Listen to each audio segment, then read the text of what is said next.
Welcome to Widowed Too Soon, where real-life widows and widowers come together to share their stories of survival, faith, and the journey of finding hope in the darkest of times. Whether you're newly widowed or have been on this journey for some time, each week we're here to provide you with inspiration, practical advice, and the reassurance that you are not alone. You were made to not only survive, but thrive. And now here's your host, a woman who has walked this path herself, who finds solace in writing, joy in speaking, and freedom in dancing like nobody's watching. Michelle Bader Ebersole. Welcome to Widow Too Soon. This is Michelle Bader Ebersole. I am coming back with another guest interview that we will get to in just a minute. But just wanted to give you a quick update on a few things. So the day that we are recording this is the day after the 4th of July. I had a beautiful time with my family. So my brother always does a big 3rd of July party. We had over 100 people. We play softball. We play this thing called fire soccer. If you're not aware what that is, it's actually something my brother learned in college, and we play it every year. You take a roll of toilet paper, douse it in gasoline, and kick it around until it stops going. Now, one year I lost my eyelashes and singed my hair when I was like 20 something. So that was fun. But since then, no one else has ever gotten hurt.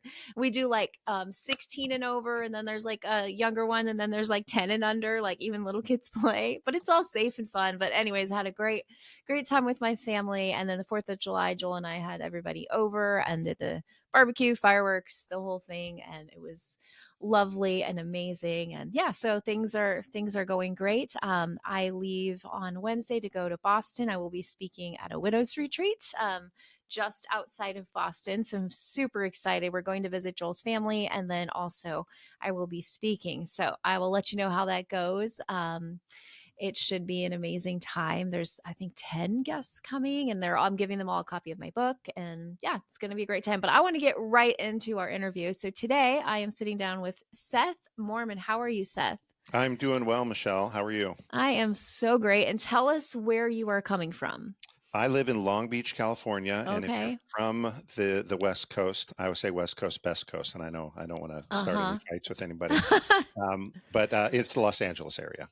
Okay, here's a fun story I just remembered about Long Beach. Like when I was early 20s, I applied to work at Long Beach Unified School District or something, but I never did it. I never went down there, but I was just like looking for places to move, and I don't know. I just remember that right now. I'm like, why do I know Long Beach?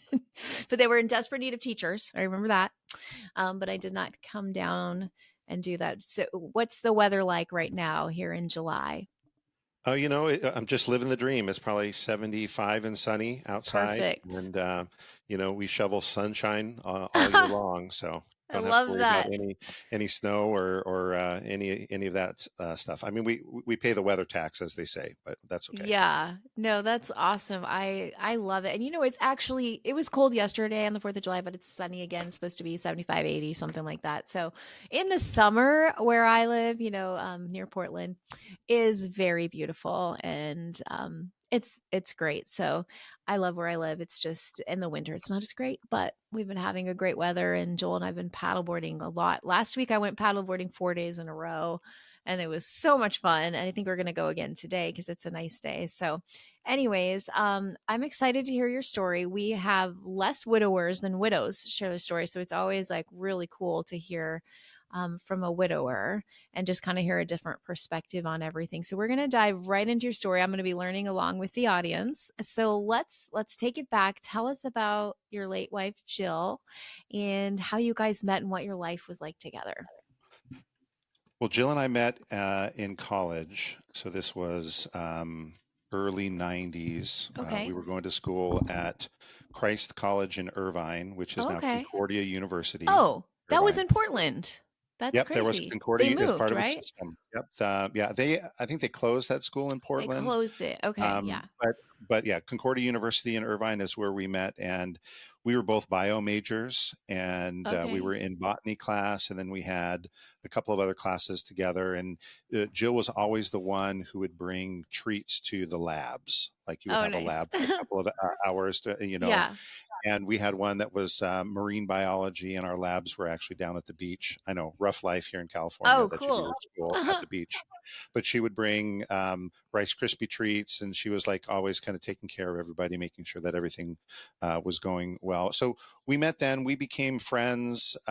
We were both kind of involved in the theater department as well. Oh, fun. Jill was on the stage quite a few times. I did a lot of tech, although I was on stage as well. Jill was one of the leads in Steel Magnolias. Oh, On I remember the campus. movie. She Yeah. played the Dolly Parton character from the movie Okay. in that show, and she was just dynamite. She was wonderful. I was working lights for that show, and you know, in the theater, you could just kind of everybody kind of hangs out and talks, and we just Yeah. became very good friends. There was nothing romantic at all. And we shared our lives with each other just as good friends with quite a few other people that we're still Yeah. actually really good friends with. She ended up going back to a school in Nebraska and finishing another Concordia University. She transferred to a different Concordia Okay. University in Nebraska, and she graduated with her degree in education. And we just kept talking back and forth. She got her first teaching job in the Salt Lake City area. So she was a teacher. I was working at a summer camp. It was a year-round camp, but I was predominantly working for the summers.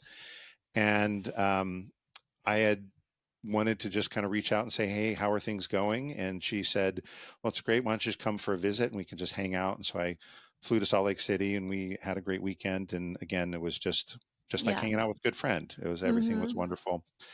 Came back and I was thinking I needed to find somebody to do cheer camp for us that summer. And so I knew Jill was a cheerleader in high school. Her sister Joanna was a cheerleader in high school and in college. So I actually asked the two of them to come for a week to summer camp to do cheer camp. And so they came for cheer camp. And to be honest, Jill didn't help out too much because she ended up hanging out with me most of the time for that week. I neglected a lot of my work that week because I was a little distracted by this girl. And I was kind of realizing that I was having feelings for her. And again, nothing really transpired romantically or anything. She went back home. And I did one of the dorkiest things ever. I went on my little Macintosh computer and I typed out a letter to her.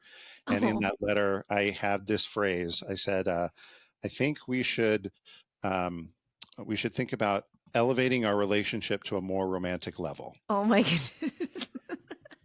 You know what? I look back and I cringe. I cringe that I did that. I put that letter in the mail, put a stamp on it, and sent it. Wow. And Jill would tell the story that when she got that letter, the first thing she did is she got on the phone. She called her mom and she says, "I think I'm going to get married to Seth." Oh, wow. So she was ready to elevate the relationship.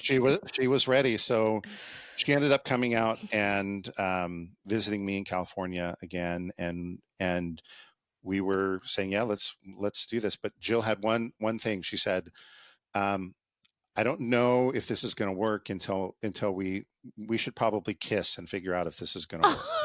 So cute.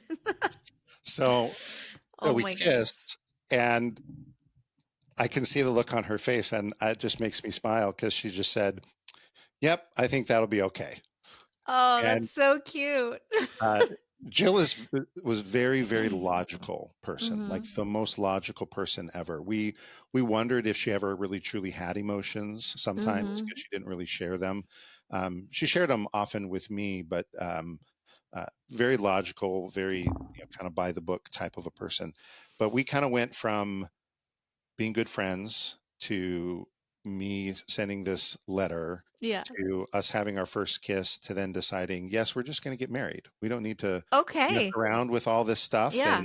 And so we knew that we were going to get married, but she was living in Utah. I was living in California. I was ending my time at the summer camp. I was starting work as a teacher out in the San Fernando Valley. And so I knew I had a teaching job. She had a teaching job. So we did long distance for a year, kind of knowing that this is what we want to do. This is how we want to go. we were calling each other just about every day after 5 o'clock because it was cheaper after five Oh, o'clock right. way I back in the day. remember back in the day, it was certain times were cheaper back when you counted the minutes and it was free minutes after. Yeah. Correct. That was Okay. exactly right. Because we're teacher salaries, and I think Right. you have a little bit of that in your path. Yes. You're Yep. not making a lot of money, Yeah. so we waited until after 5 o'clock, and so we would call and we figured it out, and we decided that we would look for work. If I got a teaching job near her, then I would move there. If she got a teaching job near me, she would move here. We both got a teaching job else, we would go together like that. And so we Okay. just Yeah. tried to walk through that. And we were both teaching in the Lutheran school system. So it's Mm-hmm. parochial school, faith-based schools. And God really kind of opened it up and made the path very, very clear. Jill got a job at the school that I was teaching at Oh, out in the perfect. valley, and she came, and we had then a year that we were a lot closer. And we decided at the beginning of that school year that it would be the next summer we would get married. Mm-hmm. We had a few extenuating circumstances with some people in our family that needed to know if we were going to get married, when it was going to be. Right. So we had already picked a date that it was going to be, and it was going to be on July the 26th in 1997 is when we got married. And we knew this date like way before. Like we weren't engaged. I didn't have a ring, like Mm-hmm. none of that stuff, but we knew that was the date we were going to get married. So that school year went, and Jill was very convinced that I was going to give her a ring at Christmas because I was being like very coy about a few things. Mm-hmm. But I was doing stuff with my family for my family that um, I'm very open about now. My mother had a very significant neurological disorder and was in convalescent care. And at that time, I was transitioning to be her full-time administrator of her finances and all of that stuff. And not that, I mean, Jill knew about it, and not that I was embarrassed about it, but I didn't want to burden her with all of the stuff because I had to, visit the lawyers and take care Yeah. of power of attorney, and like all of that stuff had to be taken care of. So that's what I was doing. But she thought I was buying a ring. Oh, And no. then Christmas came and went, and she didn't have a ring. And Jill always used her words. Like that was the big thing about Jill. She always used her words. And she always said, if we use our words, we can get through anything. And she would also say, I can't read your mind. You have to tell me what's going on. And I didn't grow up in a family that really did a lot of that. There was a lot of either things unsaid or things assumed. And we really walked through that relationship early on with like, you just have to tell me what's going on. Yeah. I choose you. I will choose you over and over again. I love you. Mm-hmm. This is nothing is going to change that, but you got to talk to me. And I went, okay, that's fine. I said, well, I would like to get a ring for you. I just don't have enough money for it right now. She goes, I don't need a big ring. It's the ring is not what proves your love for me. Yeah. So we did a little bit of ring shopping. I did tell her, I said, I want to buy the ring by myself is what I told her. And I go, that's what I want to do. And I said, and I will give it to you when I want to give it to you, but I will give it to you. So I ended up buying the ring. We picked out a ring. Everything was great. We took a trip just about every year with our friends down to just south of Tijuana in Rosarito, Mexico. We would go to a house down there with a lot of our college friends. And I decided I was going to propose to her down in Mexico. So I brought the ring with me. The first day we're there was actually Valentine's Day. So it's Valentine's Day. The sun is setting. We take a walk on the beach. We end up sitting on the rocks. And I end up sitting on her hand, and it's like just a whole comedy of errors are happening in this whole thing. Our friends knew what was happening, so they're like watching from afar away with Right. like their binoculars and Uh-huh. sorts of things. And Jill, being very practical, she knew exactly what was happening, and I just said, "Honey, I just need this from you. I just want you to understand that this is Valentine's Day. The sun is setting. We're on the beach. It's in Mexico. This is a great moment. I know you're not going to really care about this, but I really care about this." So I took the ring out of my pocket, and the first thing she said, she goes, "Please don't drop it on the rocks," is what she said. And I said, sweetheart, I'm not going to drop it on the rocks. And I need you to just be quiet for a second. Oh my goodness. I just said to Jill, I just said, I want to be with you the rest of my life. I want you to be my wife, and will you please marry me? And she said, well, Mm. of course. And then she said, give me the ring. And so we stuck her hand out and got the ring. And so Sweet. it was wonderful. We got married later that summer. It was super hot that day. Mm. 100 degrees in the valley, Wow. and we had a fantastic wedding. We had all of our students were there with us. In fact, Sweet. our students sang a song, and they played handbells for it. We had the Cute. teachers had some of the teachers that we taught with had a string quartet, and they played string quartet music for it. Like, we could never afford any of those things. Right. That's Um, beautiful. my dad was the officiant. He is still a pastor, and he was the officiant. He was the officiant for actually all three of my siblings' weddings. No, all four of the siblings' weddings. So, Wow. which was wonderful.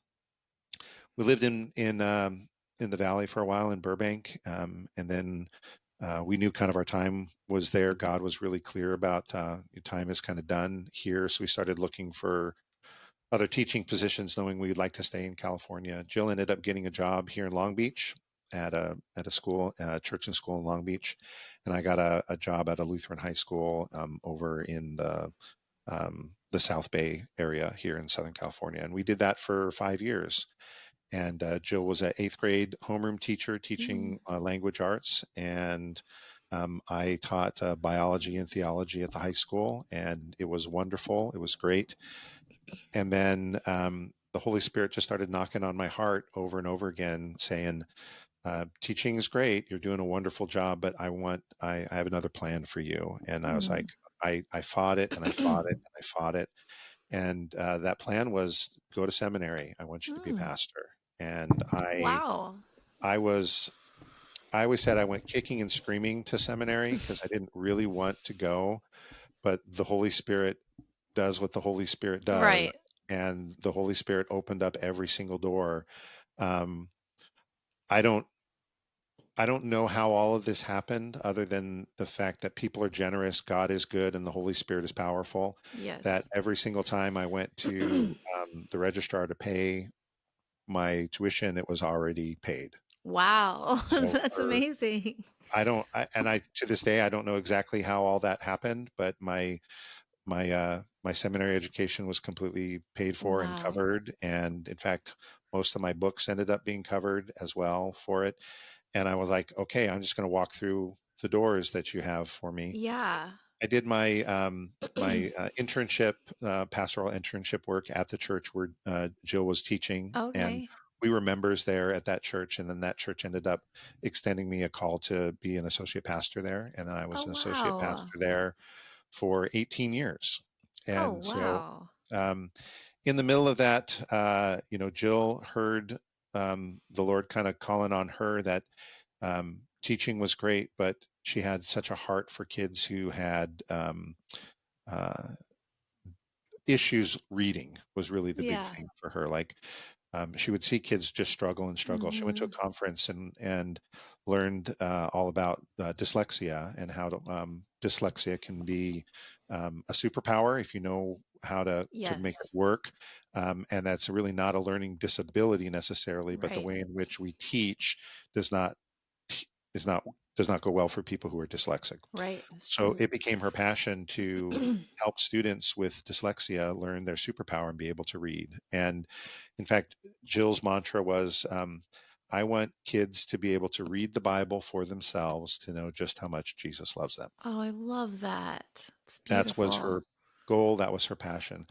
So she did that side by side teaching for quite a few years. And eventually she was able to convince the school that they really needed this as a ministry, Yeah. that this is a ministry to our community, because families who come into the school and they have a child who needs, whether it's special education or remediation or tutoring or whatever that might be, they might have to leave a parochial school and go to the public system. Right. And at our school, they got to hear about Jesus every day. They got to hear about how much that he loved them. Yes. And with this program, they were able to stay in the school and not only learn how to read and learn how to read the Bible. That was Jill's goal, but then they were able to hear how much Jesus loved them every single day. And that was the goal. And so Jill started the program called the Student Success Program, and it just took off. And it was her doing it by herself for a while, and then it was her and a partner, and then they had 2 or 3 other part-time people, and it's just grown and grown. And they have kept lots of kids to be able to hear about Jesus at that school for a long time. So in the middle of that, we decided right at the end of my seminary education, we decided that we wanted to start a family. And we also knew that starting a family was going to look very different for us because of some things going on in our family. We decided to adopt, and we ended up adopting 2 just absolutely amazing little girls out of the foster care system locally here in the county. And they were 1 and 2 when they came to us. And they are just the best. They are now 20 and 21. And to see Jill be then a parent was pretty remarkable and pretty amazing. Our girls ended up again. The Lord doesn't do things by mistake. Those girls were both dyslexic, and then had a mom who was able to help them and get through them, and they are just doing amazing. Obviously, we've had a really rough year and a half after Jill has died, but they're doing fantastic. That's so and great. They are just absolutely the joy of our lives. Yes. For sure. What are their names? Marissa is our oldest, and Mariah is our youngest. Oh, I love that. They're 359 days apart, so they're Irish twins, as they say. Pretty much, yeah. And so when they were younger, a lot of people thought that we had twins. Now, granted, they were like twins to us because we got them at the same time. Yes. So we never had one child. We only went from 0 to 2. So like twins, yeah. Yep. So you know, and in the midst of all of that, just kind of seeing how God was in our story through this whole thing was just really pretty amazing. And that's kind of the basic story. I mean, Jill ended up teaching for 25 years at Bethany. I mean, that was her passion. She had been recruited or headhunted by lots and lots of different people, organizations, special ed doctors to come and to work for them. And Jill said no every time. She could have made a lot of money doing it. And a few times I said, honey, it'd be pretty good on the budget. Yeah. But she said, these kids need Jesus. They need to learn. They need to read. They need to hear about Jesus. They need to do it for themselves. So that was her passion. And she did it with reckless abandon. That's beautiful. And is the program still going? Yeah, the program is still going. Wow. It had enough momentum. They hired a new person to come in and has done some things a little bit different, but it still has Jill's fingerprints all over it. That's beautiful. 5 or 6 of the other instructors that Jill had hired are all still there. They're still doing stuff. The organization that I work for, we can get into that a little bit later, we also financially support them that's great. as well. And it's wonderful to see it still going. And they have Jill's picture up in the room. They have a lot of her quotes. Jill was a very quotable person. So she has all sorts of quotes all over the place. And so, yeah, it's still going. It's amazing. That's great. Well, we've learned about what your life was like. Let's now talk about when things changed for you. I know this is sometimes the hard and emotional part. Sure. But there's healing every time we share it. Yeah. Jill was first diagnosed with skin cancer, melanoma, in the early 2000s. Jill would always say that she was that God gave her spots all over her body. So she had freckles all over her body, but she also knew that came with a responsibility to kind of check, make for sure. So she would always go to the dermatologist. She would go and she would get checked.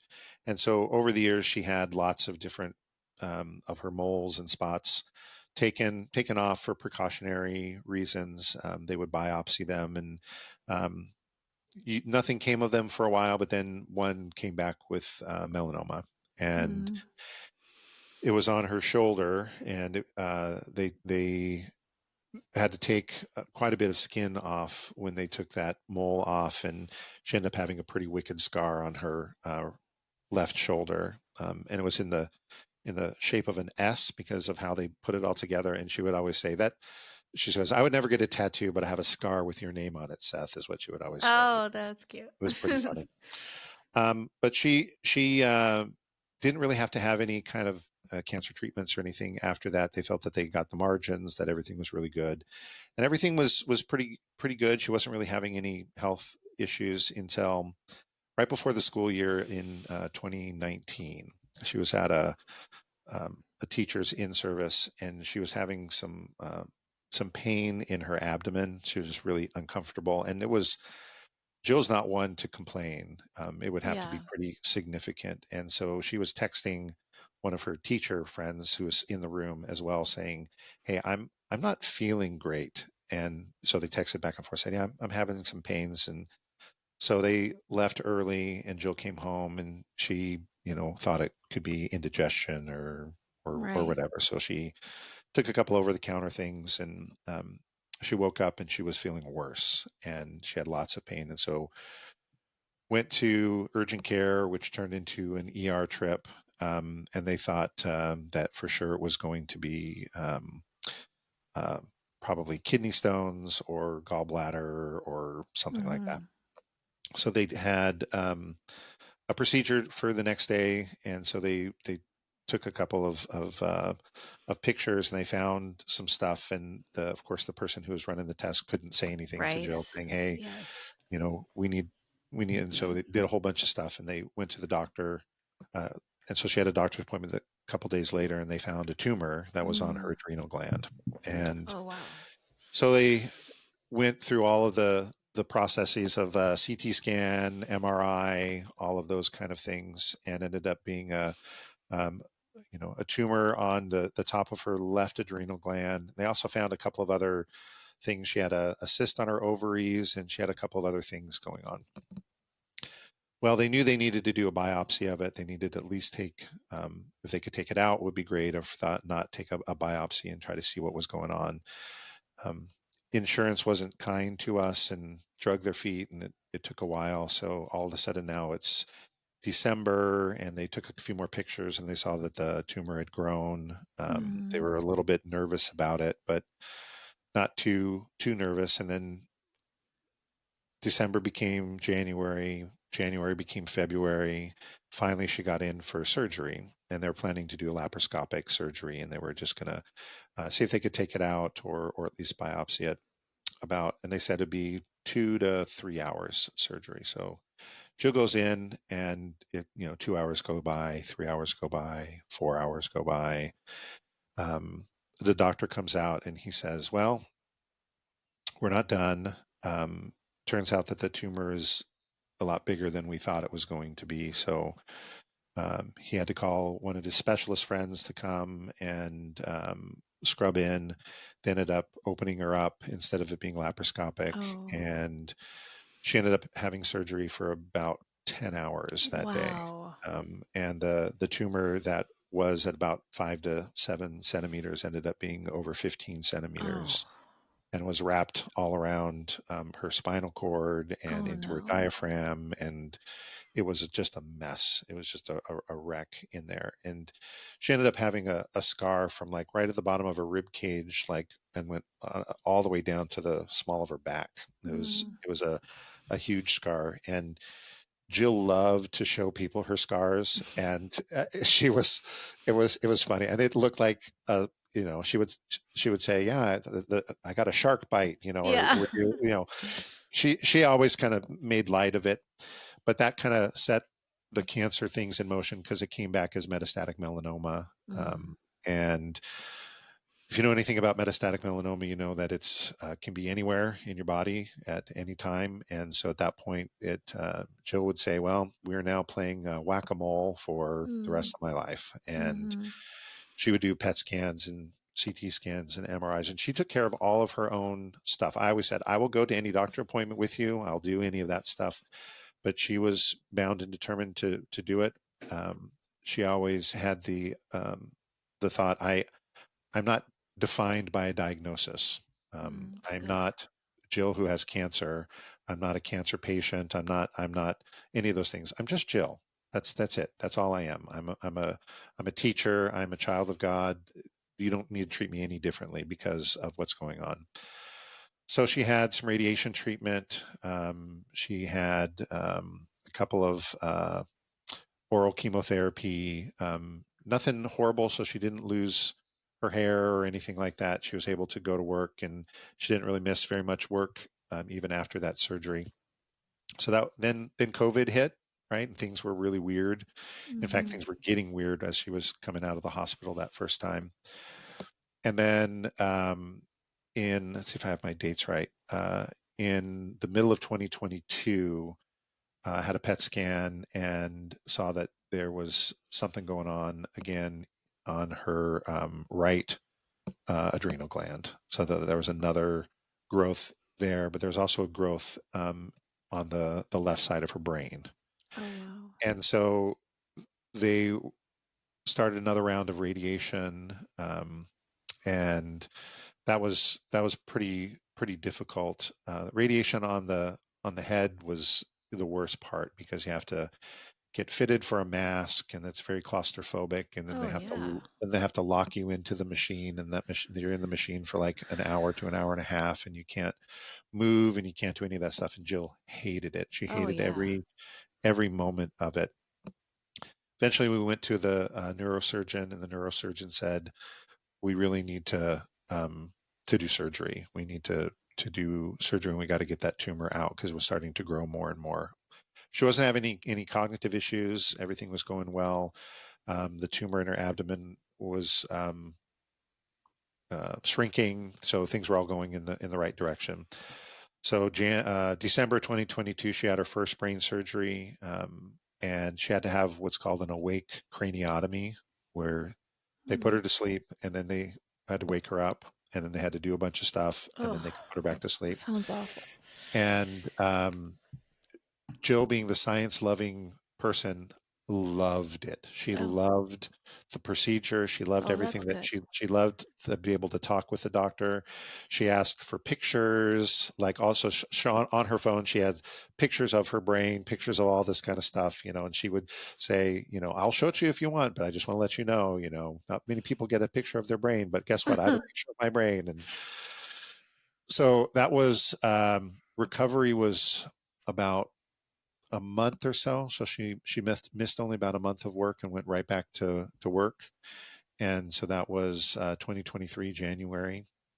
Finished out the school year and was feeling pretty good, but then needed to do another long bout of radiation in the summer. And that just absolutely wiped her out. And she was just feeling terrible through that. She was on steroids as well. That usually happens. And because of that, she was always hungry. So she was eating a whole bunch of stuff, and then her body was changing, and she was kind of depressed about all of that. Right. And she was getting ready to for the next school year, and she was just, like normal. We were going to move our younger daughter, Mariah, into school. And so she's going to school in Phoenix at Grand Canyon University. And Jill desperately wanted to be the mom to help move her daughter into her dorm room and to get it all set up, and to, get the kitchen set up, and to go shopping and to buy all those things. And she felt terrible the entire time, but she did it. She really kind of sucked it up, and she did it. At this point, she's on some pretty more powerful oral chemotherapy, which made her eating routine very difficult. She could only eat at certain times, and we had to eat by like 5:30 so she could take her pills by 6 o'clock so she could go to bed by 8 o'clock. I mean, it was this whole routine. We had everything written out, and it was hard, but she was still taking care of herself, able to do everything. But as the months went on, we started noticing that she was missing a few things. She wasn't quite herself. She was having some issues remembering, and they did another PET scan, and she had more tumors in her brain. Oh. And this time they were inside of her brain, not on top. And they didn't really know what they were going to do. So they went with a different kind of oral chemotherapy route, and they did radiation again. And she was still working. She was still taking herself to all of her appointments. And then we had a very good family friend who would come over for dinner, usually once a week or so. And Jill would put herself to bed, usually by about 8 o'clock, and we would just kind of talk. And we were noticing that she wasn't right. She wasn't herself. And that was when things got pretty serious. She was forgetting to do things. The bills weren't getting paid. She wasn't remembering some of her things she had to do for school. So we just kind of watched it. Thanksgiving was hard. Usually Jill helps me out. I'd done all the cooking and grocery shopping our entire marriage. Like that was my job. She then would always like help at Thanksgiving, but she didn't want to help at Thanksgiving. She didn't want to help. She didn't want to do anything. And I thought that was kind of strange. And then I kind of, after Thanksgiving, I noticed that then we got another message, another letter in the mail that our mortgage was like 2 months past due. And so she hadn't paid the mortgage, and then the credit cards were past due, and she just couldn't handle that anymore. So I had a really hard conversation with her saying, "Hey, I don't think I think you need some help. Can I help you with that?" And she didn't really want my help. And I said, I really need to help. You've always said to use your words, and I'm using my words right now. Things aren't going well. And she finally kind of admitted that things were really hard for her. And that was kind of the first time that she actually really broke down and understood that this was really hard for her. A very strong woman, a very independent woman, one who's always taken care of everything herself, couldn't do it anymore. And it was super hard for her. She finished out into the school until Christmas break. And actually, 2 weeks before Christmas break, we went to the neurologist again. And the neurologist says, we need to do surgery. We're going to do the same thing. We're hoping for the same outcome. Everything's going to be okay.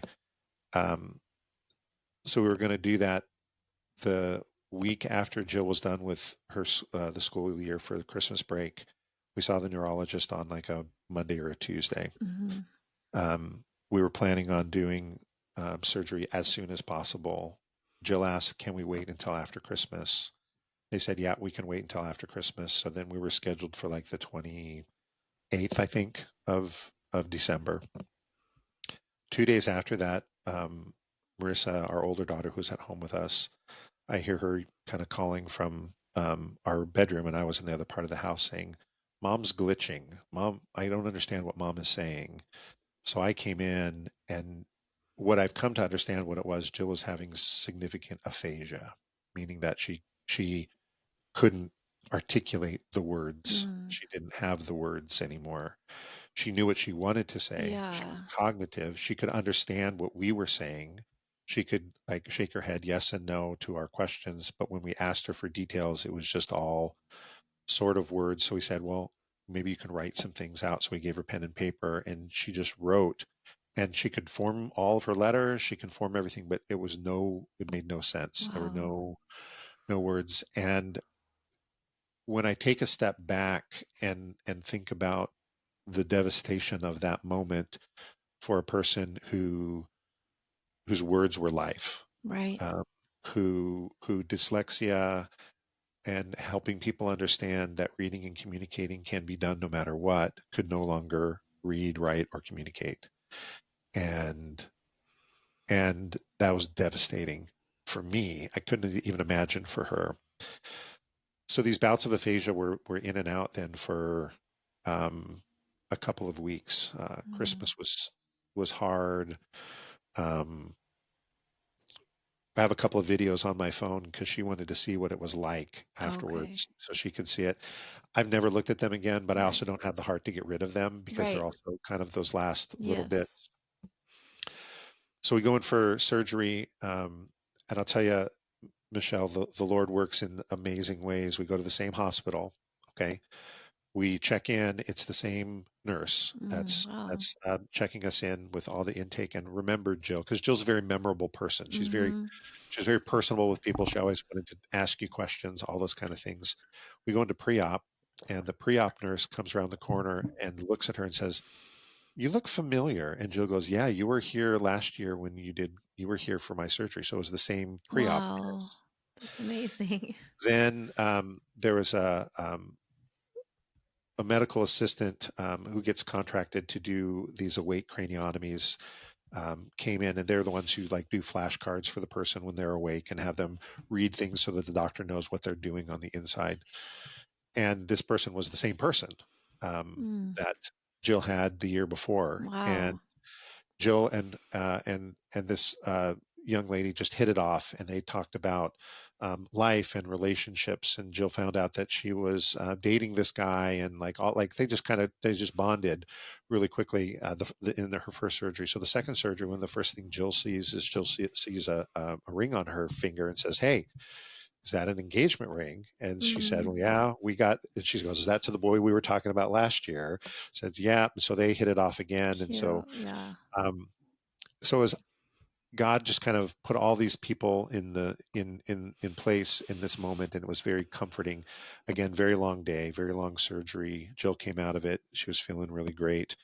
Was in the hospital for a couple of days. And the second day we were there, this young lady came in, and I didn't recognize her because she was in regular clothes. She wasn't in scrubs with a mask on. It was the one girl who did the flashcards for her, and came in and said, "You know, I've never visited one of my patients before, but I know that you are a woman of faith, and I wanted to just come in and say how much I appreciate how much courage you have in the midst of all of this, and I know it's really hard, and wanted to know if she could just pray with Jill."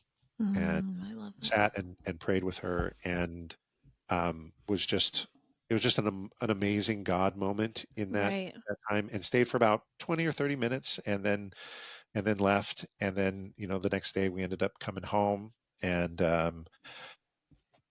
right before Jill's surgery, I had to take her car keys from her. That was a hard thing. And then she was at home, and she couldn't drive, and she was still having bouts of aphasia, and things weren't going really well. Um, and then things seemed to be going pretty well for about a week. And I was feeling pretty good.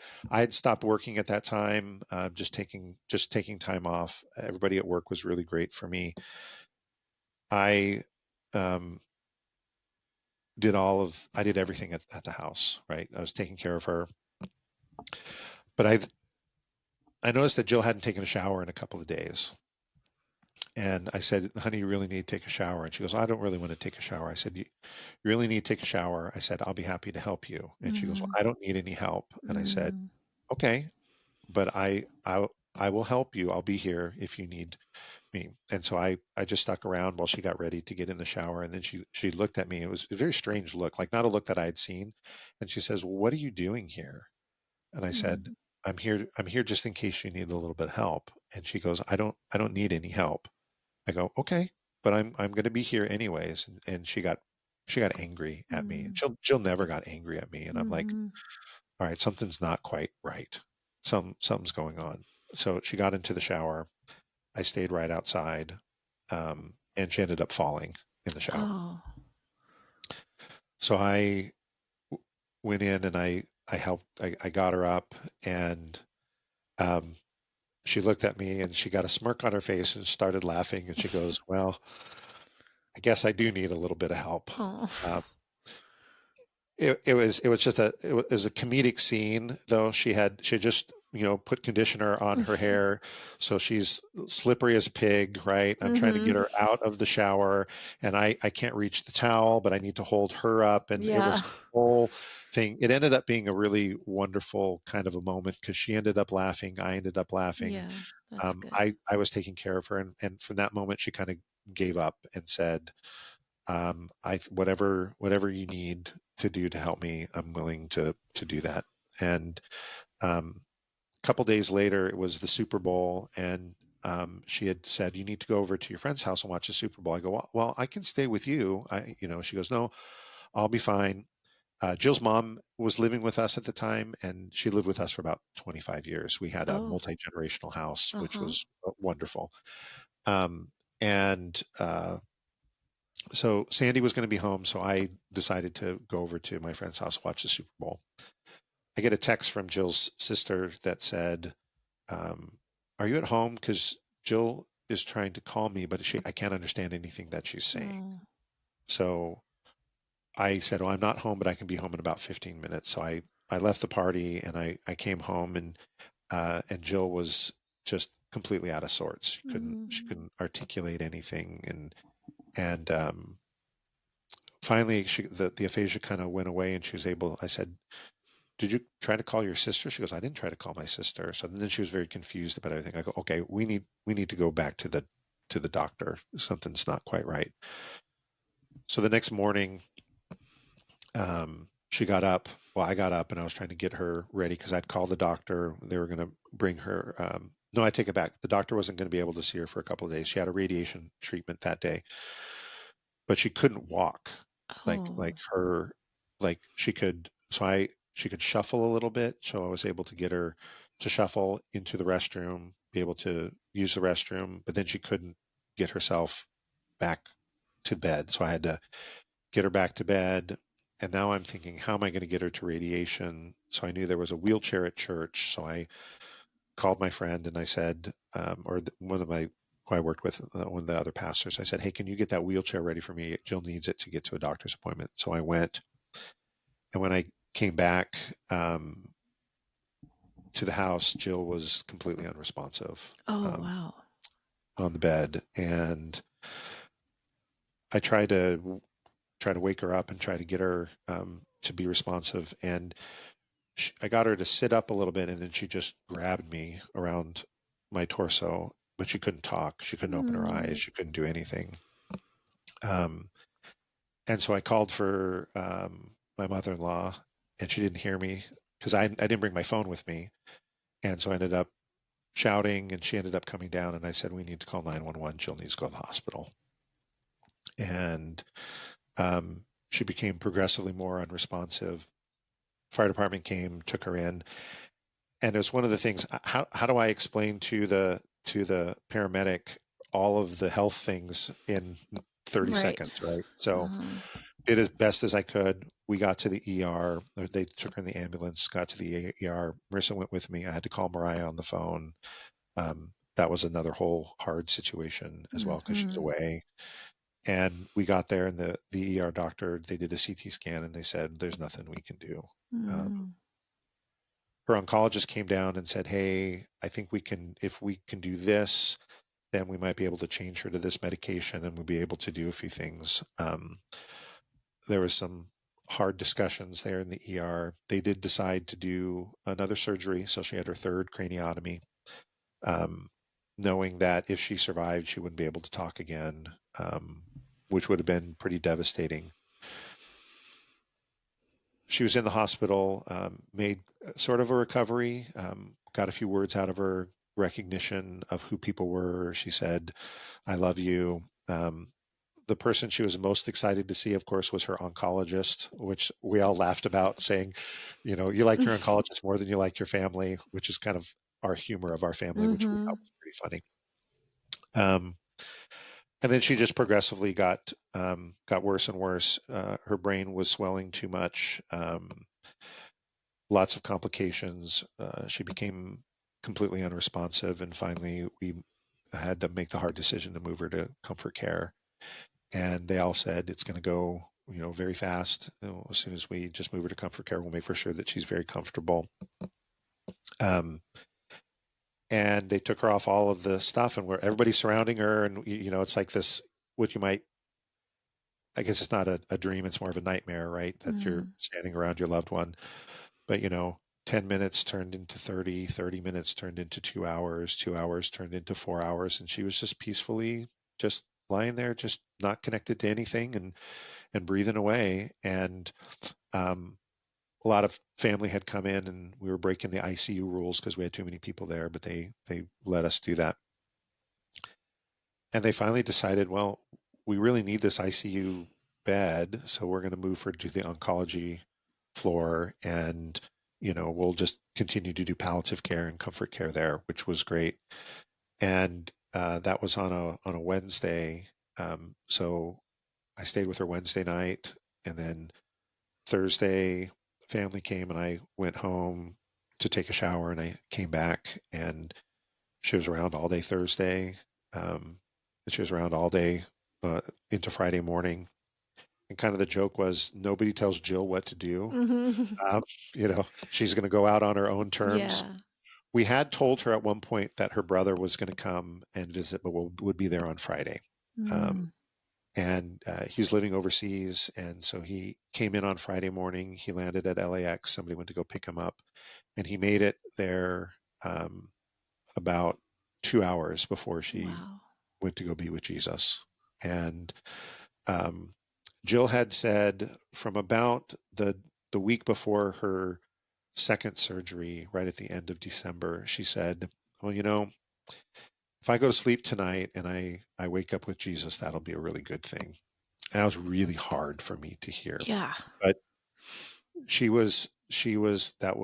that was her faith. Her faith was so strong, but she said it every day. She said it every day. And I came to really understand that, and to really, appreciate that.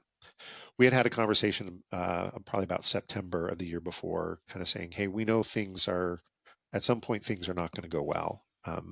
So I need to know what do you want to do for end of life? What are some of the things you want to do?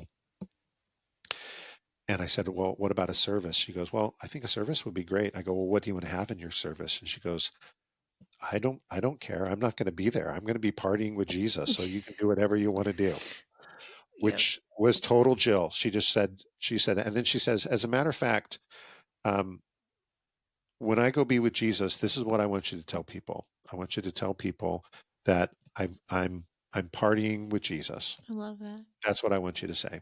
And so Jill gave me an extreme gift, because then on that Friday, she was completely comfortable. It was me and Marissa and her sister and one of our friends who were in the room, and she took a couple of good deep breaths, and I knew she was then partying with Jesus right after that.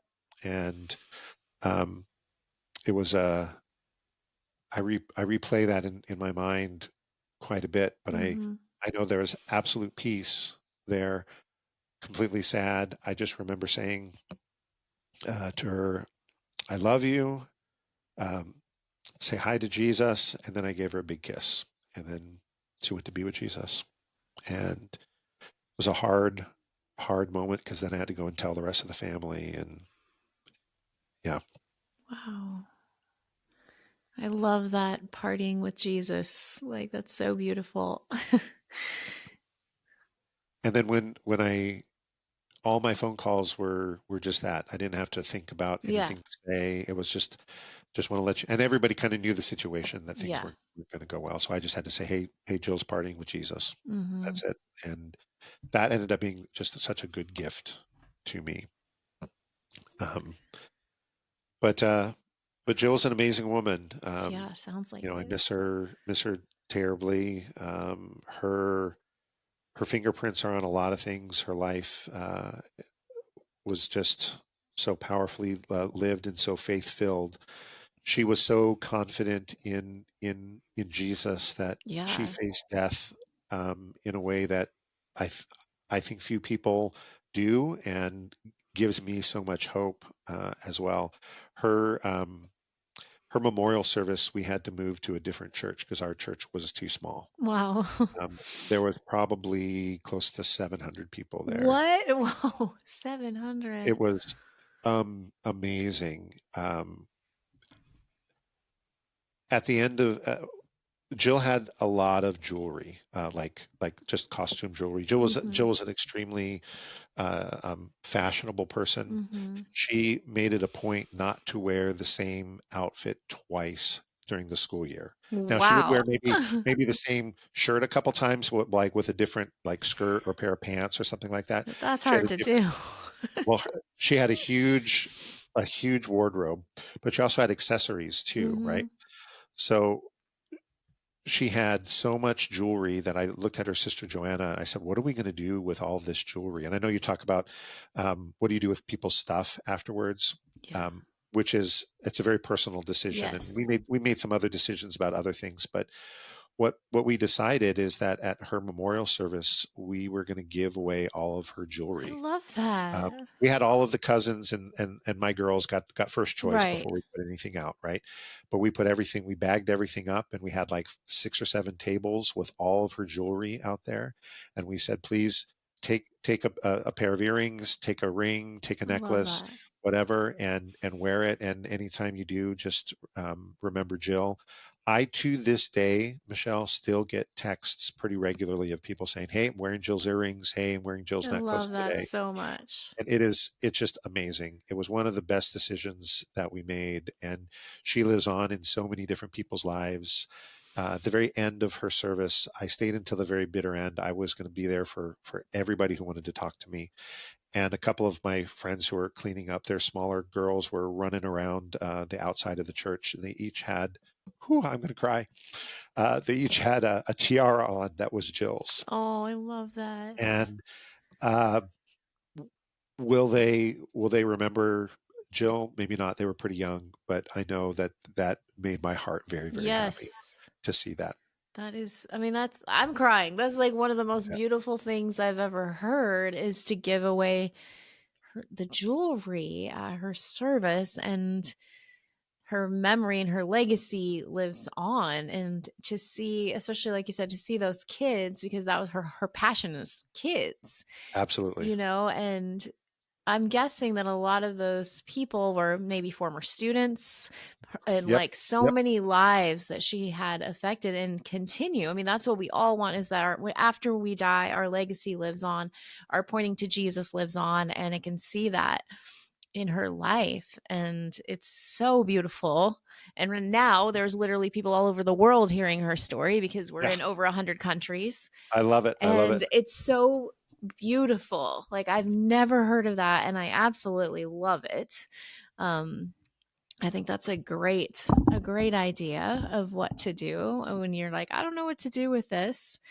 And it's such a beautiful story. Like I feel like I know her somewhat through you now, and I'm like, man, I can't wait to party with her too in Yep. heaven. It's going to be And amazing. it's so fun when I do these interviews and I think of like all of us, we're all going to get to like all these people I hear people talk about. I'm like, I can't wait to meet them. Like, she sounds like someone that would be my friend and I'd love to hang out with, and sounds amazing. Like her faith, and she sounds fun and Yep. funny and all the things. And what a beautiful chance for you to share her story and for it to continue to live on. I love that, what she started at the school is living on. I am also a teacher, so I got my master's in reading and literacy, so that's like really important to me, helping kids read. And it's just, I love hearing her story.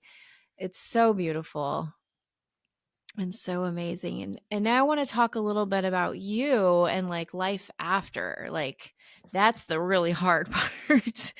Yep. So tell us what those first days, weeks, months, like what was it like? And wait, and also give us a little time frame. So what's the date she went to party with Jesus? I'm going to say it like So that. I love that. yeah, that's the best way to say it. That's Mm-hmm. February 23rd of 2024.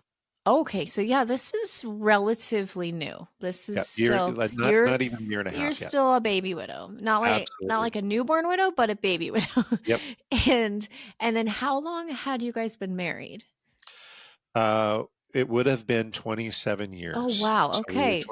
26 and a half if you count halves in marriage. Yes. Yes. Okay, so a long time. So you've been with her a very long time. And you have one when she goes to party with Jesus. You have one living at home and one in college. Yep, that's correct. Okay, so tell us what life was like. Like after, for me, it was like after the celebration of life, all that. Then it got hard, really hard when no one was there. So what was it like for you? Yeah, it was super hard. Jill and I had a passion about making sure we fostered very good friendships. Oh, that's good. We never used the term that, she's my best friend, I'm her best friend, and I mean other couples do that, and that's fine. Um, we were husband and wife, and that's different. Was kind of our philosophy, but we also understood that we're also people who crave and desire relationship, and so we fostered very good friends outside of that, both at work or from other different avenues in life. So I really engaged my friend group, our support structure. Part of it was church, part of it was work, but part of it is just people that have known me or been around me for many years. I have a couple Right. of very close friends that go back to college days. So now we're Mm-hmm. talking 35 years or so, and they showed up. Yeah. They just showed up. Jill had a phrase that she used oftentimes when people were going through hard times, and she would say, um, "I don't have the words to say right now, but I'm just willing to sit in the suck with you." That's perfect. That's like literally like not the exact words, but this I say that in my book. I talk Yep. about that. That's what you should do. Just I don't know what to say, but I'm here. Yep, and that's what people did, partially because that's what Jill did. Yeah. Jill kind of modeled that, and that was kind of who we were. Literally, the day that Jill went to go party with Jesus, I looked at my friend Kaylee, who I worked with for many years, and I said, um, "Can you organize food to get to my house for 20 people?" And Mm, she goes, "Yep, I'm on it." nice. And I knew she would do it, and she didn't have to ask me any other questions. And I just looked at everybody who was there, people from out of town, family, friends, and I said, "Hey, let's go over to the house. There'll be food there in a little bit." So we all just went over to the house. And by the time we got there, there was a tray of tacos, a tray of rice, a tray of Nice. beans, and we just sat around, and everybody's numb at that moment, Yeah. right? Mm-hmm. Um, but but I remember that because I remember that people just were there. Yeah. People showed up. And like you said, between that and the service, everybody's around, and Yeah. and what can you do? We got lots of Uber Eats Mm-hmm. and that kind of stuff that kind of helped. We were getting that when Jill had her surgery, so that just kind of continued. Um, but I don't remember a lot Yeah. of the first couple of months. I know that about a month, no, maybe it was sooner than that.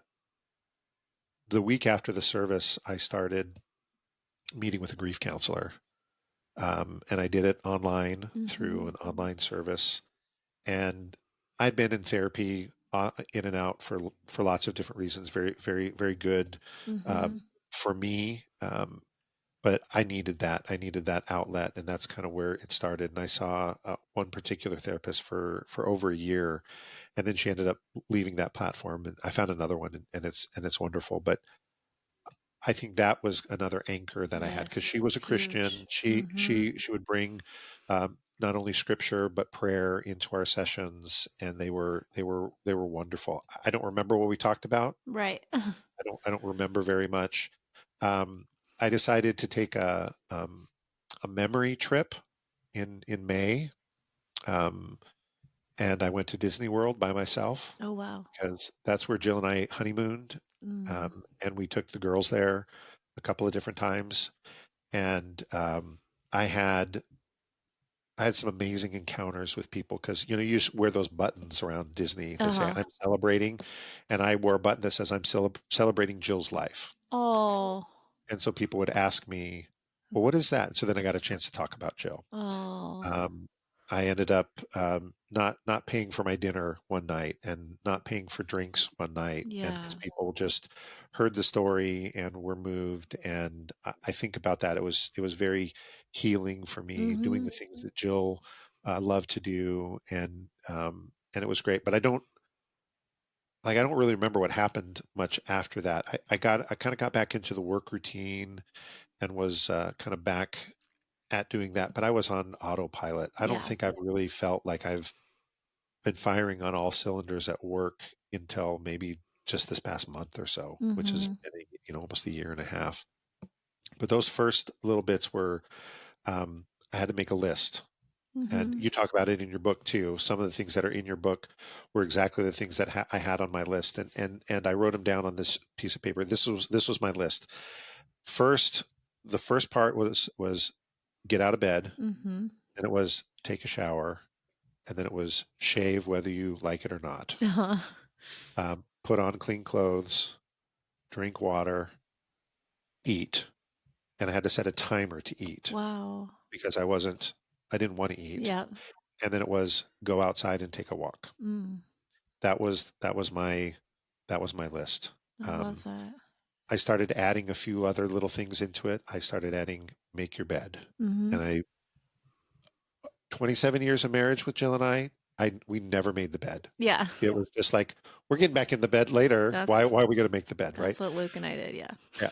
And so, but now a year and a half later, I make my bed every day. Mm-hmm. Um, I I have um, I, the next thing I added into my list was I needed to have human interaction That's good. with somebody Yeah.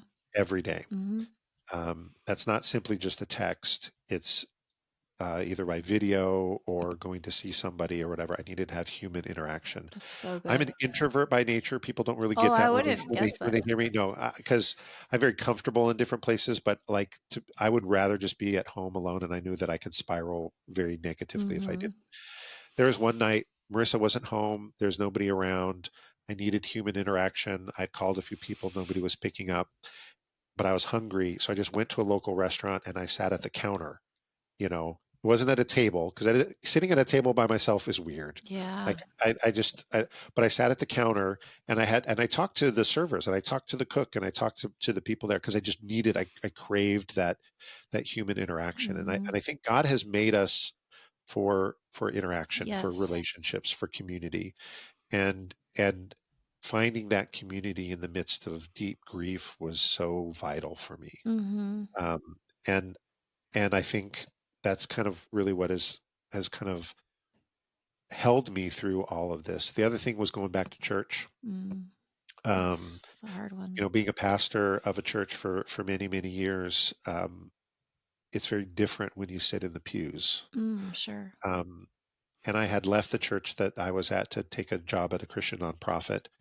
But I was able to transition to not being the pastor of the church, but just being a parishioner, which was a hard transition, but Yeah. we made it because we really wanted to stay there. Jill was still working Mm-hmm. at that place, so and our family wanted to still call that place home. And I'm so blessed by that. I had some friends, some really good friends, Joey and Sarah, who saved a seat for me every Sunday at church, knowing that I they would love sit on that. either side of me, knowing that other people could sidle up next to me and start asking me questions. That's so So amazing. Yeah.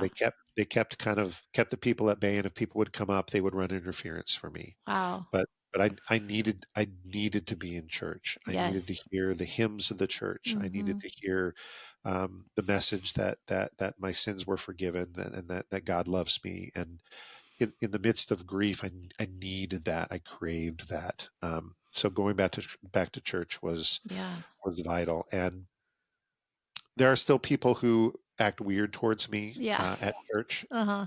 Um, People act weird towards somebody who's lost their Yep. spouse all the time. Yes. I've just learned to lean into it and just kind of embrace it. And the questions that they would ask earlier on that would bring up a lot of anger Uh-huh. don't bring up the anger anymore. Yeah. I just go, I know why you're asking those questions because you're uncomfortable with my grief. Yep. And when you're uncomfortable with my grief, you want me to be comfortable.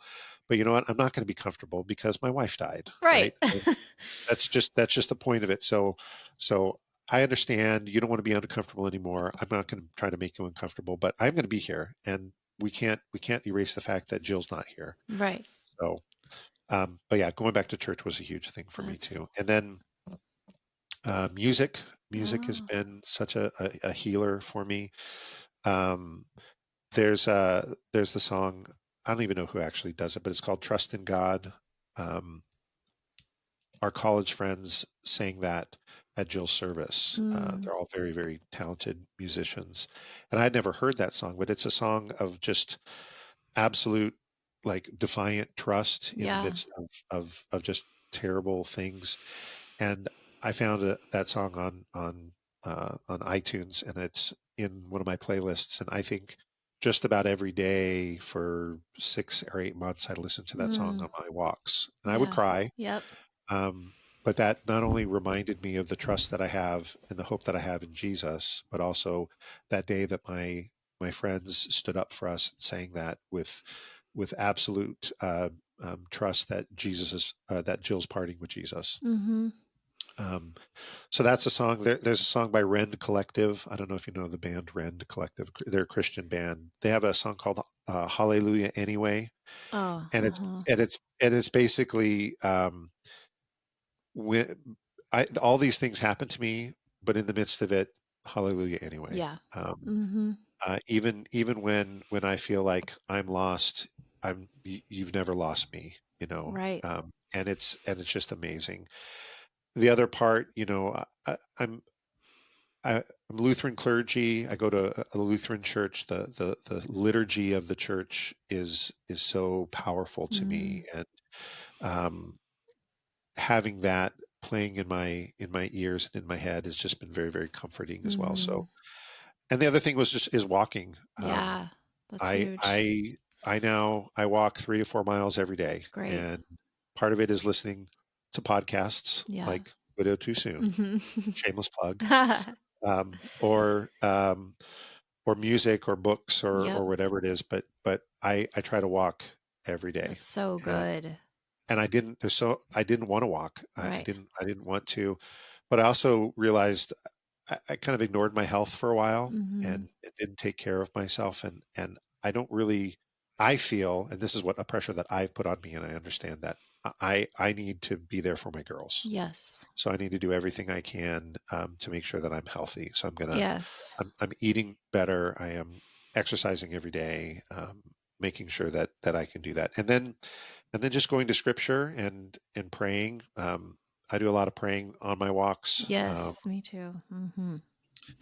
Uh, the scripture that I come back to over and over again is First Thessalonians 4:13, that we do not grieve like those who have no hope.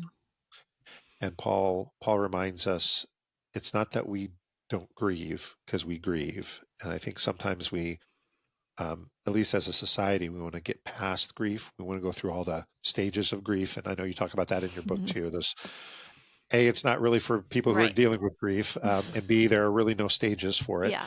Um, but but we have hope.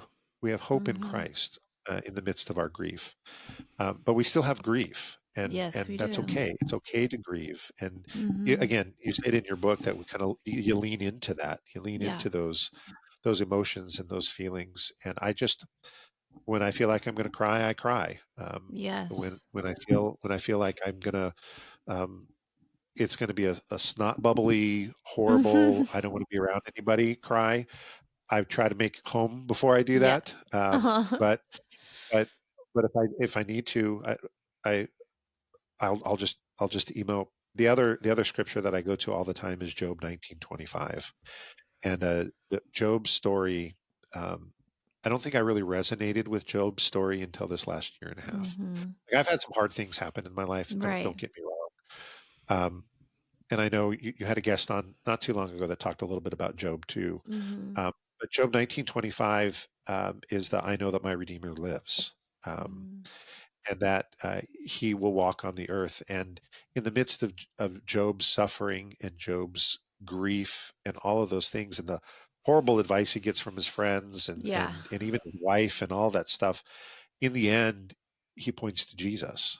Like, he didn't know Jesus as Jesus, right? Because it's, Yeah. Old Testament, but he knew that he has a redeemer, and he has one who loves him and who cares for him. And that's who he put his trust in. And that was kind of a life verse, if you could say, for me for a very long time, because that Easter hymn, I know that my redeemer lives, has Mm-hmm. always been a really good one for me. Yeah. And I was like, well, Jesus didn't say that. Where's that in the New Testament? And then I didn't even realize that this is from Job. Oh, I And didn't either. Huh. it's Job's, that Easter hymn comes from Job's proclamation of his Redeemer who lives. And Mm-hmm. that um, even though Job went through such horrible things, to use Jill's words, he is now partying with Jesus. Mm-hmm. Oh, I love that. I love how much like wisdom that you had going into this to know to make a list for yourself of things to do. Like a lot of people don't have that. Where do you think that came from? Like knowing how to do that? I don't know where it came from, other than I've always been a very resilient Mm-hmm. person. I mean, um, I had to take care of, a very sick mom until she passed Mm. away. I've always had a very compassionate kind of heart for people who are going through hard times, which really served me well in the pastoral ministry. Um, but I think I also just learned a lot from Jill. I mean, Mm-hmm. Jill had such an impression on me. You know, Jill had her own grief story, as well. Jill's father passed away when she was 7, Oh wow. and very unexpectedly. And he was a Lutheran pastor as well, and um, she had to deal with that grief of Mm-hmm. losing her dad, and her resilience as well with that whole story has really affected me. I am a completely different person because of Jill, and I think I'm also a very different person because now that Jill is with Jesus. Right. It Like changes you. I mean, I think you Mm-hmm. talk about that in the book too. I'm a different person now. Yes, Um, completely. Mm-hmm. and I just, I'm a, I'm a logistics type of a person. I do strategy my day-to-day job nowadays. And as a pastor, I was more of an executive pastor than a preaching pastor. I mean, I Mm. did a lot of preaching too.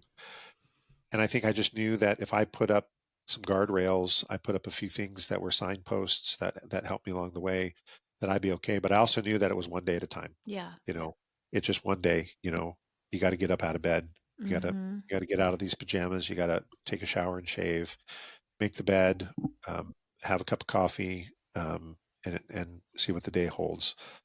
So I don't want to blame a horrible or the hard things that happened in my life to make me figure out what to do. But I think maybe some of that is part of it, but some of that is just the influence of the relationship I Yeah. had with Jill. Yeah. Well, that's beautiful. I love that you knew to do that because a lot of people don't. I don't think I physically made a list, but kind of like made myself do some of that. But I love that you did that. That's very smart, and I think that's going to help some listeners who might be new in their journey. Like actually write out what you need to do step by step. Do the timer. Like that's I love that. So, what advice would you give to a brand new like newborn widow? Because you're still kind of a baby widow, but you've been through enough. Yeah. Like, what advice would you give? Um, I think the first thing is find your people. Yeah. Um, that's a Jill phrase. She would say, we need our people." And in fact, at Jill's service, our niece Sophia, who's just 20, she was just 20 at the time, spoke. And one of the things that she told all of us was Jill was a collector of people, and that at that day and that moment was probably the largest collection of Jill's people that had ever Mm, been assembled. Um, and I think that's a thing to find your people. And I know that after your spouse dies, if you don't have your people, and that's hard to kind of find your people.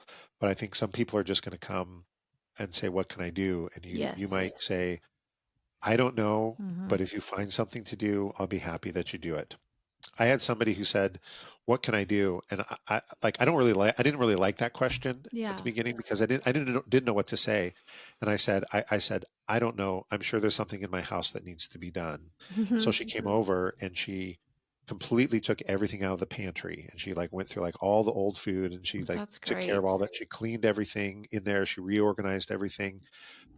And what a blessing. I Yeah. didn't know what I needed, because I think that's the thing. You don't know what you need. Yeah. But if somebody comes forward and says, "I want to do something," just to say, "I don't," yes, just to say Mm-hmm. yes, and to do it. And that might be um, the beginning of a relationship. I wrote a few things down. Yeah. If somebody says, "Let me help," let them, Yes. because you don't need to be strong in this No. moment. All right, you Mm-mm. just need to get through the day. If somebody else can bring you food, let them bring you food. If you don't like that food, that's fine. You don't have to eat it, but let them bring you food, because I think that's a good thing. Um, I think other advice is you gotta find a good counselor to talk to, Mm-hmm. or go to find a Very, grief group, yes. Yes. whether it's therapy, whether it's going to a grief share. I know a lot of churches do that grief share program, Mm-hmm. which I think can be really good. Um, my grief group is amazing. I love them. I've not met any of them in person. In fact, your guest Kelly, who was on Mm-hmm. a couple of episodes ago, I met her in grief group, and we are I friends, love that. and we meet on Tuesdays and Fridays online, and we go around and we do a little check-in. How are you doing? Where's your grief level? What's happening in your Mm. life? And then the conversation could go just about anywhere. And these people, um, one of the people in my group yesterday said, "We're all in this boat together. It's not a great boat. In Mm-hmm. fact, it's not a boat that any of us wanted to be in, but we're all in this together. Mm. So if we're in this together, we might as well support one another." And I think it's great. How did you find that? Because I don't hear of grief groups like that very much. It started through the online service I was doing therapy with, Okay. and they offered group sessions. And so I went to a couple of group sessions, and at the end of this group session, one of the people said, um, uh, "Want to invite everybody who's on this call to our Discord server." Okay. And on our Discord server, we connect, and we do a few more things. So we have an opportunity to post some things, or and we do a call on Tuesdays and on Fridays. If you want to, excuse me, if you want to join us. So it's just an open invitation. Then people come in and they'll post, and we have a couple different channels, and so we have created this kind of on our own as an offshoot Mm, of I love the that. the group. But they're amazing. I think I check in, even if it's for 10 minutes with this group. We do 90-minute calls, but even Okay. if it's just for 10 minutes, and people will pop in and pop out. But it's great. And is there somebody, I'm just curious because I'm thinking about starting my own kind of thing. Is there someone running it or is it just people Well, going? we have a couple of people who kind of serve as kind of the engines of it, Mm-hmm. that make sure that things happen. We follow the same pattern of our meetings that they did in the group therapy sessions from the online. Mm-hmm. So we try to keep the same rules, that that we're not there to give big advice. Right. We Just keep things listening. confidential, Mm-hmm. like all those things that we Yeah. do. Normally, I probably broke confidence by saying that Kelly and I knew each other in that grief Oh, group, I'm but sure yeah, she's okay with it. I think it's okay as well. um, Um, That's Go ahead. interesting because I'm actually looking at creating for people that want to go deeper than just listening to the podcast or being on our free Facebook group, creating like a membership thing where we have something like that where people can, because people want that to be able to get to know a community online. And so I'm looking at doing something possibly like that. So I was just curious how it works. And like it's the same people every time. Well, I mean, there's probably 25 to 30 people, maybe a little bit more Mm-hmm. in the group. And then on our calls, it's anywhere from 6 to 12 people. And Mm. there's like 3 or 4 or 5 people that are usually the same, and other people pop in and out when they can. Okay, that sounds great. I love that. Few more questions as we wrap up. What has been the most challenging thing about being widowed? Well, I'm glad you asked this ahead of time, so I could write a few things Uh-huh. down. Right. So, um, I think the first thing I would say is solo parenting. Oh yeah. I think solo parenting is a very difficult thing. Now, granted, my girls were 19 and 20 when Jill died, but they're still her girls, Exactly. right? Yeah. And um, kind of walking them through this process is very difficult. Mm-hmm. We've had some very hard conversations. We've had some very big emotional. I don't want to call them fights because they weren't a fight. They were. It was grief, Yes. and grief would bubble up because it was they were talking about one thing, whether it was borrowing clothes or using something in the house or something like that, and then all of a sudden they are at each other's throats because of what happened the last couple of weeks that mom was alive, Mm. right? And part of me, they needed to walk through that, but at some point we needed to walk through that as a family, and we Mm-hmm. need to say um, things are different, and this is hard. This is really hard, but we all need to use our words. I go back to Jill's Mm-hmm. phrase, saying we need to use our words. We can't read each other's minds, and you guys need to tell me when things aren't going well. Um, but then the extra part of being the solo parent is that then I have my own grief, and then I internalize kind of their grief as well, Mm-hmm. Yep. and then that expounds on it. And so I've worked with my counselor, my therapist, kind of about that. How do you hold that? Yeah. Um, but I think that's the hardest thing. Uh-huh. And I would say the second thing is related to it is just there's a lot of loneliness, Yeah. that I'm doing this on my own. Mm-hmm. Um, like I have to take care of everything. I have to take care of the bills. I have to take care of the house. I have to do the taxes. I have to, you know, I have to do the dishes. I've got to like Literally everything, everything. Yeah. literally everything. Literally. I mean, Marissa's still home and she helps out a lot around the Yeah. house. I'm not saying that she doesn't. But it's my responsibility to get everything done. Yeah. And I take that seriously. Um, but then it just hurts my heart knowing that Jill's not here. Yes.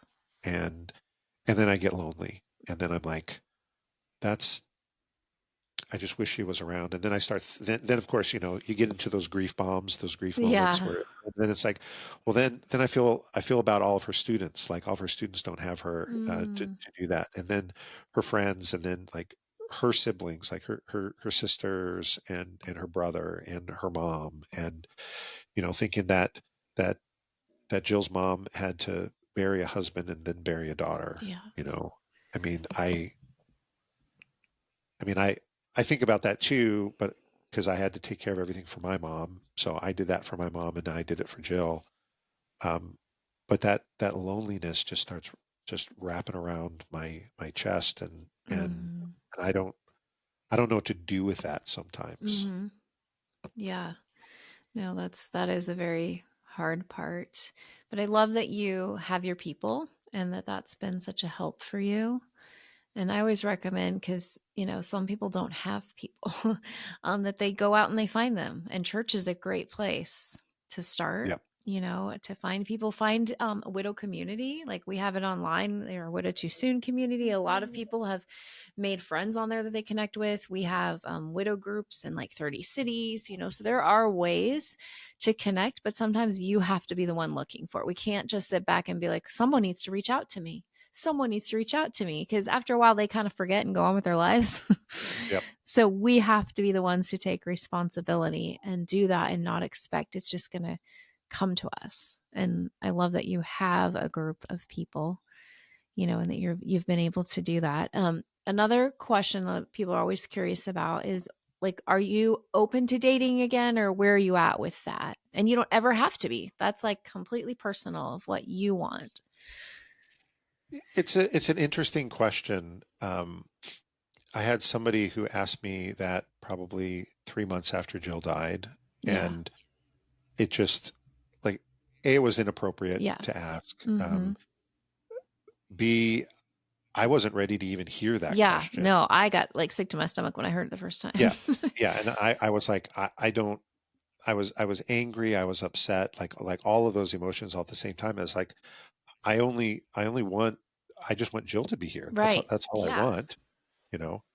Um, and I mean, I'm a year and a half in, and I think I'm starting to open up to what that might look like. Mm-hmm. Um, my children will remind me that I'm old, but I'm only 55 years old, Uh-huh. right? If the Lord wills, I have a lot of life left Yes. in me, and that I think that companionship is an ache that I have Mm-hmm. in my heart.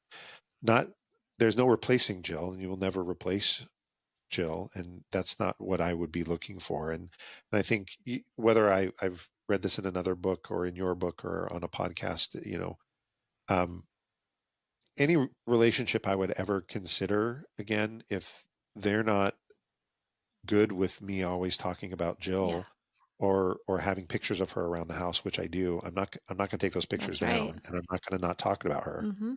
And if that person is pressuring me to do that, then that's not the They're right not person for me. exactly right. Yeah, they have to So be. I've come to that understanding that this is not a you don't swap out Right. spouses. No. That's weird, right?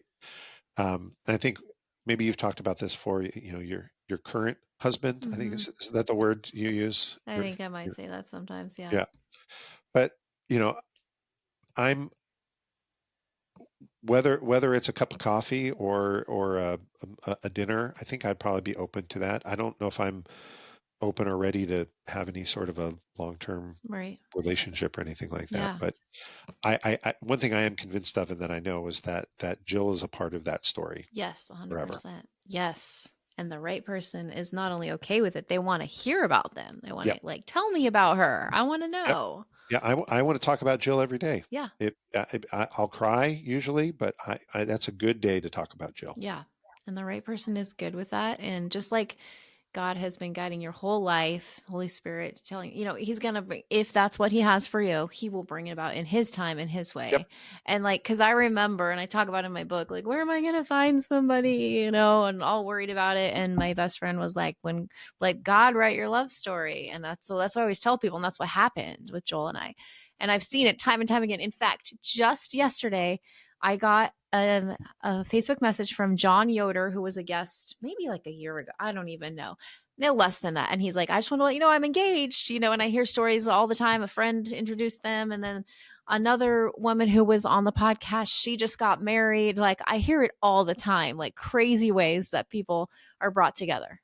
And so I do believe if it's the desire of your heart, God will bring it in the right time, and so because I remember I was like, I don't know, a little newborn widow, and somebody said something to me, and I was like, that's like, it made my stomach churn. It felt like cheating. Like I was like, Yeah. what? No.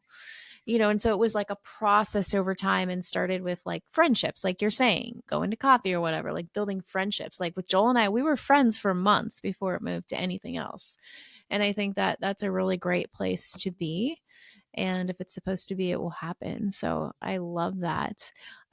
This has been so amazing. You have a very interesting story. You're very, confident in how you talk, and like God's given you a gift of like being able to tell Jill's stories beautifully, and also being able to like how you got through this, and like you're helping people right now with your story. And I also wanted to ask you, we talked briefly offline. You're the first widower to post about my book, to do a review. And I loved hearing, your thoughts. So if you guys are like, what book are you talking about? In case you're a new, we haven't even said the name, in case you're a new listener, it's Widow Goals, Steps to Finding Peace When You Lose Your Spouse. The link is going to be in the show notes.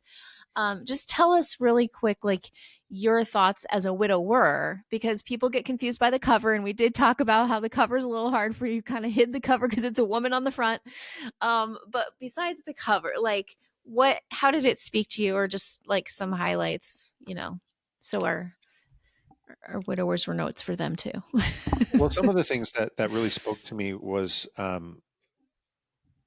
just the way in which you write. You actually are speaking to me. You're not talking Mm, about this journey. right. You're saying, I'm in this journey with you, and I Yes. see you, and I hear you, and this is hard. Mm-hmm. Um, I Jill used to always say to our girls, you can do hard things, It's good. um, and I believe in you. that kind of echoed, even though you didn't use those words, but that echoed in the book Mm. that you can do hard things, and just take one of these steps and you can do it. Just take Mm-hmm. one today, and that's all you need to do. For me, as I read it, even though I hid the cover while I was on the airplane so that people didn't see it or ask me questions because it's always Right. awkward. Um, there was nothing there that I felt didn't speak directly to me as a widower, Oh, as I a guy. love that. Good. Um, it also confirmed that I was kind of on the right track with a lot of the things that I had already done, and I Mm-hmm. was already kind of moving towards. And there's probably at least a half a dozen, if not more of those chapters that I'm going to be going back to, and actually, instead of just skimming through the stuff at the end, to actually working on that Oh, and, that's and great. doing that. I think that all of the and what do you call them? The I have the action book. steps. Yeah, the reflections and the action steps, I think, are the gold in the book, Yeah. for me, because I've read a couple of other grief books, and you're like, okay, I can Right. identify with grief, and that's all good, and maybe I can hear some things, but this actually puts a little bit of action to it. Mm-hmm. Guys, I think, intrinsically are fixers, Yes. right? We Yes. we want we want to be fixers, and I think that part of the book really speaks to guys, that we can help in this. This is step one, step two, step three, I love or that. whatever it might be. Yeah. Um, when I want to do a project around the house, I want to try to say, okay, what do I have? Everything I need? Do I have? It might take me a while to get started, but once I'm Mm-hmm. started, I'm going to follow the plan. I'm going to do the plan, and I think you've laid out really good plans with each one of these particular steps, and I Mm. think that Thank speaks you. very well to guys.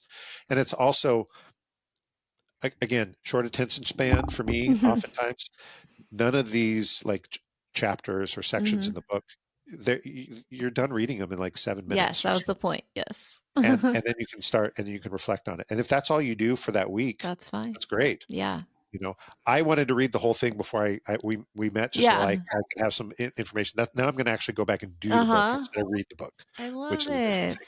No, thank you so much for that feedback, because it's kind of like podcasting and writing. You're like doing it on your own. Does this really matter to people? And I've been getting a lot of feedback, and I'm to the place now where I'm getting reviews from people I don't even know, and it's been really exciting. But getting that is huge. And I'll tell you what I'm working on now is I'm creating a workbook, and it's additional action steps and additional reflections and a prayer section. And what I'm thinking about doing is, and I've talked about this on another podcast, but I'm thinking about creating like a curriculum kind of where and actually, I think I have a group that's going to be my test group, where we're going to go through, let's say, 2 chapters a week, maybe a 12-week program. I'll have to cut some of them out, and then I'll create like a leader's guide, and I'll be leading them through that. And then I'm thinking, if it goes well, I want to take this to churches and like, okay, do you want a program specific to widows and widowers? Because there's not many like that at all, Yeah. And so I think like going deeper with the action steps and then coming back to knowing that you're going to talk about it, I think would be powerful. Um, anyways, I don't know. Any thoughts on that as you being like a pastor? No, I think that's a really great idea. I think, as a widower, I often don't know what to do, like what's the next step. Okay. Like, I remember the day I had to call people and say that Jill was partying with Jesus. I literally couldn't use my phone. Like, I couldn't Mm, find phone numbers. I couldn't find right. names. And I was very grateful that I could speak to my phone. I'm not Mm-hmm. going to do it now because she's going to start calling Right. people. But, Uh-huh. I could say, hey, call so and so, Right. and it did it, because I didn't know what to do. And I think that was the same for even today. Sometimes, at least the first 6 months, I didn't know Yeah. what to do. And if somebody said, here, do this one Right. thing this week, that's it. I think Mm-hmm. that would go really well. I think the other thing, and I think it plays out in your book really well, but in that curriculum, to hear a lot of gospel messages too. A Mm-hmm. lot of, you might feel like you're a failure, but Jesus never sees you as a failure. You might Yes. you might feel like, your world is crashing around, but God's still got you in His hands. Like Mm-hmm. some of that reminder that, Yeah. even if you do the step and this step doesn't really work out for you, that doesn't mean that God doesn't still have a plan for you, Mm-hmm. you know.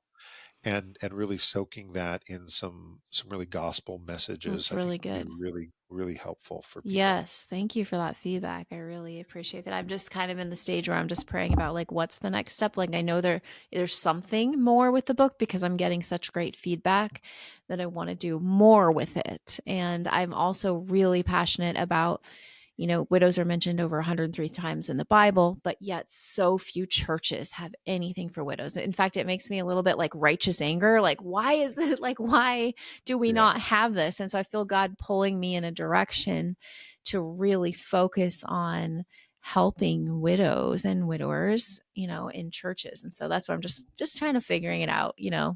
We'll see where it leads me. But I would love to close out by praying for you. Would that be okay? I love it. Okay. Dear God, thank you so much for Seth, and thank you for his bravery to be able to share today.